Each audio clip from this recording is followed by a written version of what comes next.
guys, welcome back to our channel. I'm Sara. And I'm Salina. And for anyone new, we are Canadian-born Chinese twins and also grade 12 students going to university this September. So we applied to university this year and we applied to 6 business programs, including Rotman Commerce at UofT, UofT Scarborough with Co-op, DeGroote IBH at McMaster, Western for BMOS, and Ivey AEO, which stands for Advanced Entry Opportunity, Queens for the Commerce program, and Schulich at York University, and you can find more information about our acceptances in the description box below. Next year, I'll be going to Queen's University for the Smith Bachelor of Commerce program, and I'll be going to Western for the BMOS program with Ivey AEO status. So all of the business programs we applied to required supplementals, so many of them included video questions and essay questions as well. So many of the universities have different essay requirements. So for example, in terms of word length, how many essays you had to write, but also some of them had essay prompts. So for example, Ivey wanted 2 primary essays talking about your extracurriculars, leadership, and other involvement. And these are 2 primary big essays that were 500 words, while Queen's only wanted you to answer 2 of 3 essay questions, essay prompts, that changed every month. We'll be making a video on the supplemental applications that we went through this year, including the format of them, what you're required to do, the questions that we received, as well as tips on how you can ace your supplemental, so stay tuned for that. For this video, we will be sharing our Ivey and Queen's essay because they were of similar length, they were the most demanding, and to us, we thought that these 2 were the most competitive business programs, with Queen's at a 6% acceptance rate and Ivey at an 8%, but don't quote us on it. So for a disclaimer, our essays were written for the supplemental applications of the 2020 to 2021 academic year, and it could change, so you do need to do your research into that. And also, you definitely can use these as inspiration, but be careful of making anything too similar because universities do use web platforms to check for plagiarism, and we're not guaranteeing that by writing an essay similar to ours in terms of, content or writing style or whatever it is, that you will get in, but we're just sharing what we did to get in.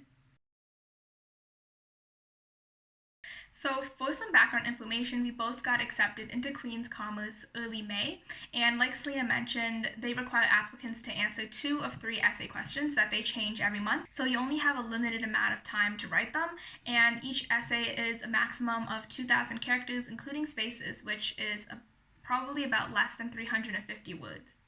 So for my application, I wrote about the publication of my book, One Point in Time, which if you want to learn more about how you can self-publish in high school, we have that in our channel and also linked in the description box below. And the second activity that I wrote about was my nonprofit organization, Eyes on Youth. And both of these activities I did over the pandemic.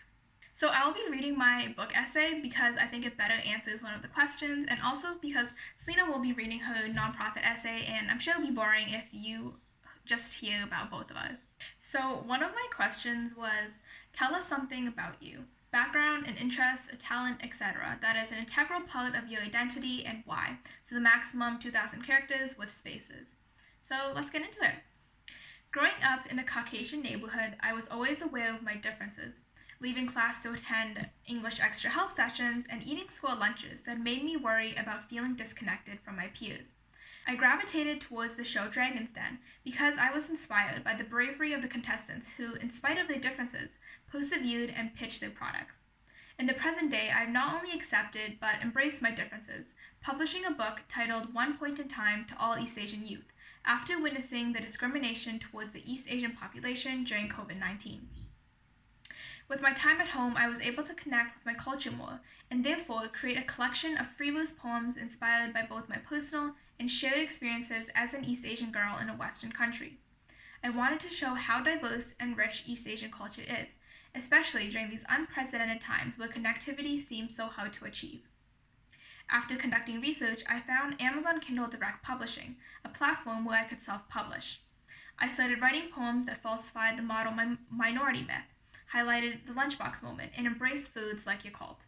Since publishing, my book has reached its highest rank of number 25 out of 100,000 plus books on Amazon in Asian literature. I've been a podcast guest, and I was invited to be a book author panelist with Detester Magazine, an organization dedicated to BIPOC youth activism. For this event that attracted more than 30 youth, I spoke about my creative process and how to publish on Amazon KDP. Through the publicizing of my book, I got to experience my own Dragon's Den moment as I reached out and pitched my story to organizations and media outlets. My biggest accomplishments through this process are the inspirational messages that East Asian youth have sent me, which have made me realize that my culture is an integral part of my identity that I should never be ashamed of. And that's my essay. It was around 330 words, if that helps. I initially thought it was going to take a lot of effort to write, but once I saw the question, I immediately knew that my book would fit. So I wrote it all in one sitting and then spent the next couple of days editing it. And for me, the hardest part was really just trying to make everything fit into 2,000 words. And yeah, hope you liked it. So some background information on my Ivey application is that I got my Ivey acceptance in early March, but I had received my Western BMOS acceptance exactly 1 month earlier. So for those of you who don't know, Ivey is a separate application and you get notified separate from the Western program that you apply to. So I applied to BMOS and I got that in February, and then Ivey I got in March. So for my application, they required several things, but the main one was the 2 big essays that were 500 words each, and these were supposed to have a focus on your leadership, extracurricular involvement, and really anything you want to write about. So it's entirely up to you to write about whatever activities you choose. So I spoke about my tutoring nonprofit organization that I started amidst the pandemic that focused on providing free virtual one-on-one tutoring, and I've also linked it in the description box. And my second essay was on being the vice president of my school's Minga Social Justice Club and my progression in that club over the years. So I'll be sharing my nonprofit essay because I think that was the better of the two, and I split it up into 6 paragraphs according to topic and whatever I thought was necessary. But again, yours does not have to be 6 paragraphs. You can make it 1 big paragraph if you want, so it's entirely up to you. Let's get started. Established on June 25th, 2020, I founded Just For You Tutoring, JFYT, a free nonprofit tutoring organization. Growing up in a lower income community, I noticed the lack of academic privilege, so I wanted to eliminate this disparity. Like Western's Writing Support Center, I wanted to provide free one-on-one tutoring sessions to students in my community. Especially during the pandemic, there was a lack of accessible educational aid and volunteer opportunities for high school students, so I wanted to establish an organization providing both. First, I self-designed a logo and website. Then, I initiated a management system, from pre-writing email templates and Google Forms for students and tutors to preparing interview questions and Instagram content prior to the launch date. I wanted reliable tutors who genuinely cared about helping others, and subsequently, the organization's mission statement was developed. Youth empowering youth to learn better and be better. Within 1 month, I had made 30 student matches. However, I noticed a fundamental problem.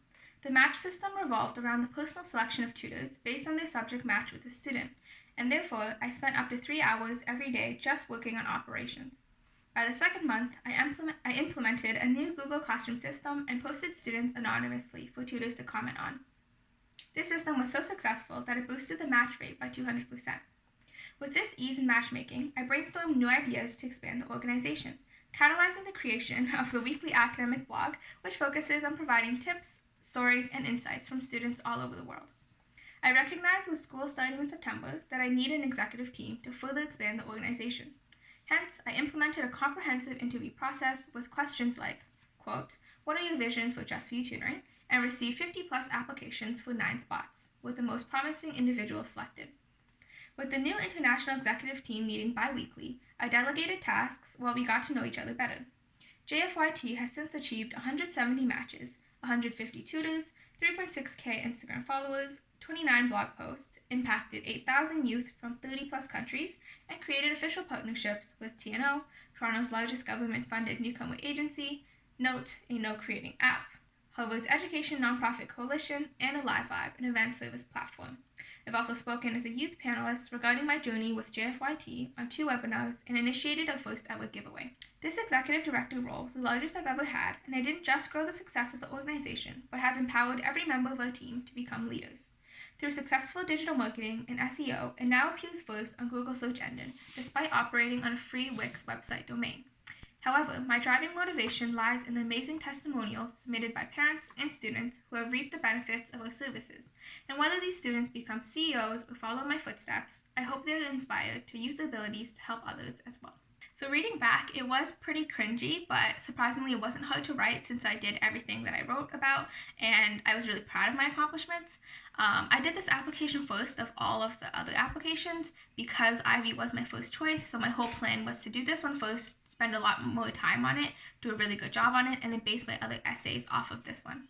So I began writing a few days after winter break, and I finished around 4 days later, so then from then on, the other applications were just pretty smooth. You may have noticed that I mentioned Western's Writing Support Center, so that's also a tip that I would recommend you do. So mention something about the school. It just shows that you did the research and you're making a personal connection with it. And it just looks better, to be honest. But for more tips, stay tuned as we will be making more videos. Thank you so much for listening and for sitting through all of our talking. We hope that reading the essays helps give you a general idea of what a successful essay looks like. And personally for us, we always found it helpful when we were shown an example. Therefore, we wanted to create this video to be that resource that you never knew you needed. If you found this video helpful, feel free to like, comment, and subscribe. And on that note, the Girl Twins out.